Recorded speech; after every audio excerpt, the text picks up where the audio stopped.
back for himself, all of you. We pray that God will use this book in your life, in your heart, to bring healing, restoration, joy, and life. And if God does that, it will be cause for a wonderful celebration, with teacups and china, or paper plates, whatever. One day we will all celebrate together. In anticipation and hope, may this little book draw you closer to God's heart and your own. 5 years later. It has been 5 years since John and I wrote Captivating, Unveiling the Mystery of a Woman's Soul. The stories that have poured in over that time are breathtaking. What God has done for many, many women has been glorious. He is setting his daughters free to be the women they are created to be. He is transforming hearts and minds and lives and families and communities and nations. There is more to be done. More to be known, more to be healed, more to be released, more love to receive, and more love to pour out. People today are desperate for meaning. They long to know that it is possible to live a life that matters. They are hungry for truth and dying of thirst for the living water. There is no greater mission on earth than to be a part of God's great invasion and bring it to them, bring Jesus to them. But first, always first, we must bring ourselves to Jesus. I love the story in Mark 5 of the woman with the issue of blood who out of her desperate need pushes through the throngs of people surrounding Jesus in order to touch the hem of his garment and be healed. You remember how it went.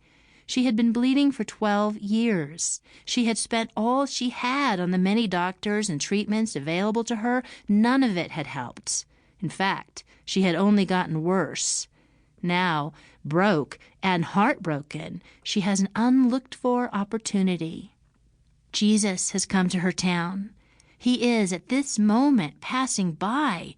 It is not lawful for her, a bleeding woman, to be gathered with other people, but she is dying, and she does not want to be.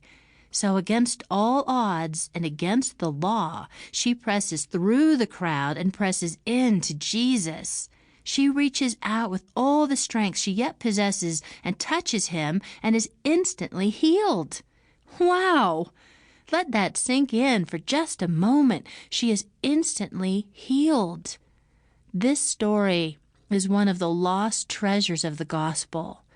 The Bible tells us that Jesus never changes. Hebrews 13 verse 8 says, He is the same yesterday, today, and forever. Jesus still has the power to heal us as women, to touch us, to restore us in our places of deepest need. And we all have need.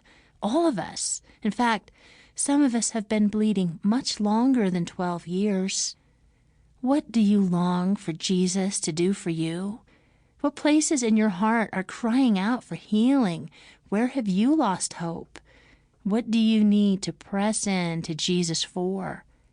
We want to encourage you to do just that. As you listen to this book, ask him. Press into him. Ask Jesus to come for your heart. He loves to do that. In fact, it is why he came.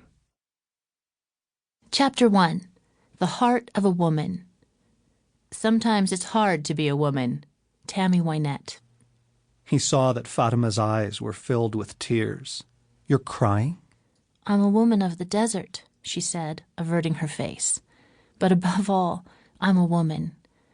Paulo Coelho. You belong among the wildflowers. You belong in a boat out at sea. You belong with your love on your arm. You belong somewhere you feel free. Tom Petty. Let's do it. Dusk was settling in. The air was cool, fragrant with pine and sage, and the swiftly moving river beckoned. We were camping in the Tetons, and it so happened that our canoe was on top of the car. Let's put in. John looked at me as if I had lost my mind. In less than 20 minutes, night would be upon us and the river and the woods. All would be pitch black.